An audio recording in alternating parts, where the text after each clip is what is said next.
Sama yokunum ne yakwa Asante mantemu a de ohwe musika sam so abedi akire eye owura Prince Arthur oda tuju akire mse free senior high no ewo musa aboa nanso ne ma hodo bebre wo ho a aban entumi enyeye enu ntia ma free senior high no enwie peyo na NDC fo bombe hwe de aka akire aban no entumi nyeye nyina no beye ama free senior high no emfa so de ho hia ewo mu no oman no sa etumi aka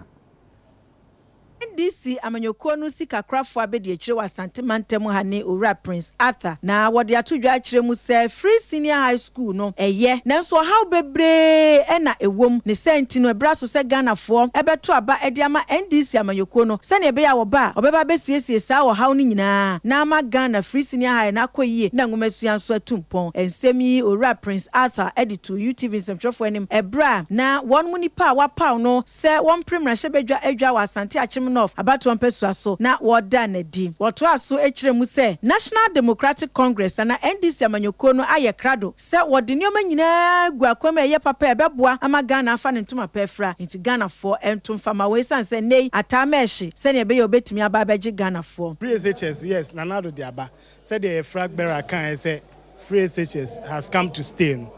nyoma bebre komu ha ama emwa efri se enkane no ye ko school uko boarding house ana ebie school obetine mu akopem time ne be so 3 to 4 months ansa na mama kwan abefie but see ade ehu yellow ni green obi ko school 1 month 40 days no abefie na obi so aba no abefie emwa amankra na disua no atosini kakra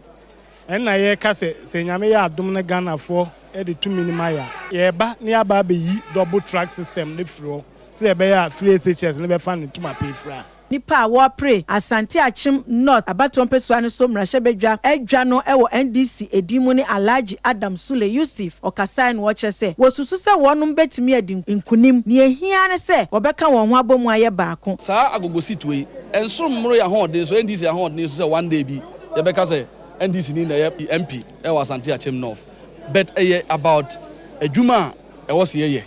adwuma na ewo se ye no ade ehu hia pa ye nkabomu because ye nyina nim se efia nkabomu wo mu no ade nkoso enu mpuntu edan ewo ho nti ade a mede ba pa ne se me pese me unify party no ba bia ohaw bia obia na yetimi edan eyifi ho na me gidi se ye move 2020 with the united front pa wo Asante Akim North things can change.